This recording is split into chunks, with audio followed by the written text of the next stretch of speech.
Continuamos en Noticias Globovisión Economía y a esta hora le vamos a dar la bienvenida a Elías Ferrer. Él es el licenciado en Estudios de Desarrollo de la Escuela de Estudios Orientales y Africanos de la Universidad de Londres.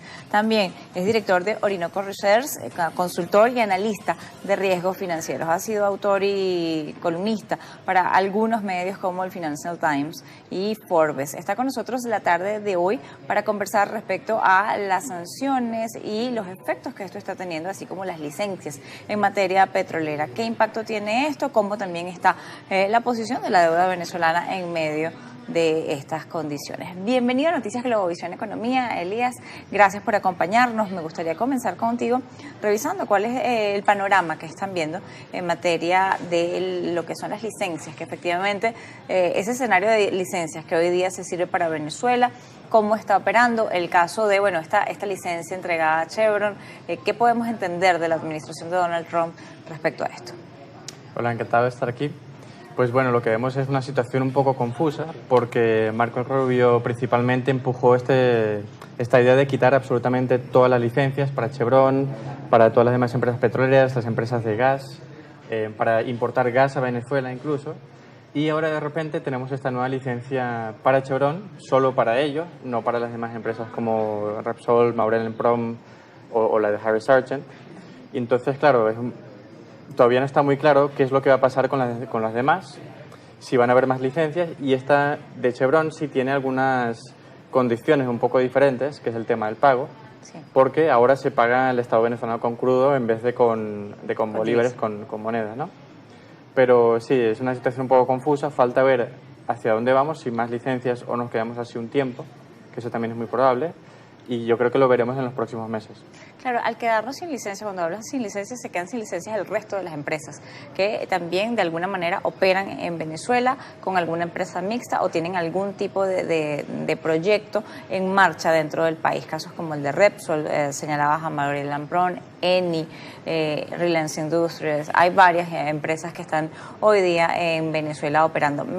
En medio de estas condiciones, la licencia para Chevron marca una referencia importante en la materia petrolera, y es que, bueno, la operatividad va a continuar. Eso es favorable a PDVSA a pesar de no recibir quizá dinero en efectivo.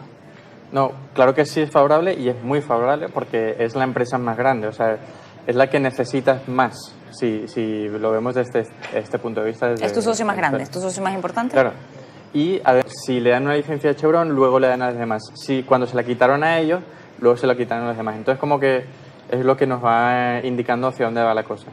Y luego el tema de que va a pagar con crudo y con diluyentes es muy importante, e incluso seguramente beneficia mucho más al Estado venezolano que el acuerdo que había antes. Porque claro, antes Chevron tenía que venir aquí, vender sus divisas a red bolívares y pagar impuestos, regalías, proveedores, empleados en bolívares, todo eso. Ahora da crudo y diluyentes que son vitales para la producción del crudo estar pesado que hay aquí en Venezuela. Entonces, con ese crudo que lo ven en el mercado internacional, quizás a descuentos, más grandes, más pequeños, pero igualmente son dólares. Frecuentemente se usan los USDT, la criptomoneda esta, o incluso dólares en efectivo, ¿no? Y al final eso es divisa fuerte que va a tener el Estado venezolano que antes no tenía, porque antes recibía bolívares. Pero que le toca al Estado venezolano negociar y, como tú bien lo has dicho, vender a descuento. Sí, pero es un descuento... Y asumir el riesgo de esa venta. Exacto, sí, pero es un descuento pequeño relativamente, es decir, ya lo vendía a descuento y entonces Chevron le entrega más que va a poder vender, ¿no? O sea que al final va a ser un buen negocio, dentro de lo que cabe es una situación buena para el Estado venezolano dentro de el esquema impuesto de licencias para Estados Unidos, ¿no? Efectivamente, además mantienes la operatividad de la industria, que es fundamental, porque al detenerla, el tema de todo lo relacionado a la operatividad como tal, a los mantenimientos relacionados a la operación, quedarían cubiertos. Exacto, porque Chevron no solo había subido la producción en sus propias empresas mixtas, sino que también, si da diluyentes, eso sirve para toda PDVSA. Para toda la cadena, exacto. Sí. Ahora, en esas condiciones, ¿cómo quedan empresas como Repsol, Eni, que tienen proyectos importantes, sobre todo en materia de gas, que también está siendo muy importante para el mundo y que se ha hablado como una de las energías limpias, eficientes y más económicas, que efectivamente podría estar cumpliendo con esas metas que se han establecido de la descarbonización? Claro, el tema del gas es muy importante en Venezuela porque hay un potencial enorme, gigantesco. Son las séptimas reservas de gas más grandes del mundo. Creo que son el 80%, o casi el 80% de todo el gas de América Latina y el Caribe está aquí en Venezuela. Pero no se está aprovechando del todo, en parte por un tema de sanciones y en parte por el marco que tiene, ¿no? Porque buena parte además es producto es gas asociado a la producción de crudo. Exacto, Si vas a la sí. producción de crudo, no hay producción de gas. Sí, y también no se ha invertido en la captura de ese gas asociado. Del gas libre. ¿No? Y bueno, ni del gas libre ni del gas del otro. asociado.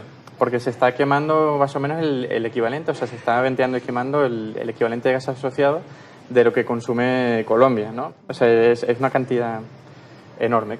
Y con el tema de Repsol y Eni, sí que se ve que tiene una especie de acuerdo, una comfort letter, ¿no? Como una especie de autorización que no es lo mismo que una licencia de parte de Estados Unidos para producir una cierta cantidad de gas para las termoeléctricas, es decir, para que no colapse el sistema de electricidad de este país. Ahora, en esas condiciones, efectivamente, Venezuela tiene un potencial importante que aportarle a Colombia, también a una parte de Brasil. Allí hay un potencial importante y destacado en la materia. ¿Podría esto estar afectando incluso también? Hoy vemos la relación de Brasil con Estados Unidos también comprometida por el tema de las licencias y sobre todo el tema arancelario en este caso.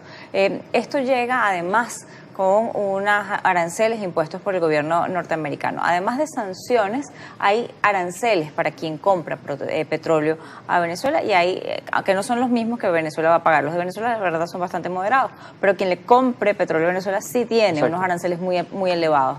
¿Cómo queda eso, además del descuento al que Venezuela ya tiene que vender? Sí, bueno, lo que hemos visto es que la gran mayoría de países han dejado de comprar, no eran muchos, ¿no? Pero esos pocos alrededor del mundo, como India, Europa, que sí compraban petróleo venezolano o que podrían comprar gas en el futuro incluso, han dejado de hacerlo, ¿no? Por ejemplo, en algún momento las empresas europeas que producían aquí, mientras tenían licencias, enviaban su crudo a Estados Unidos en vez de traérselo a Europa por el tema de los aranceles. Pero eso sí, China sigue comprando todo este petróleo venezolano. De hecho, en julio compraron el 95% porque no le tienen miedo a estos aranceles, ¿no? Porque ya tienen una guerra comercial muy fuerte con Trump. Declarada.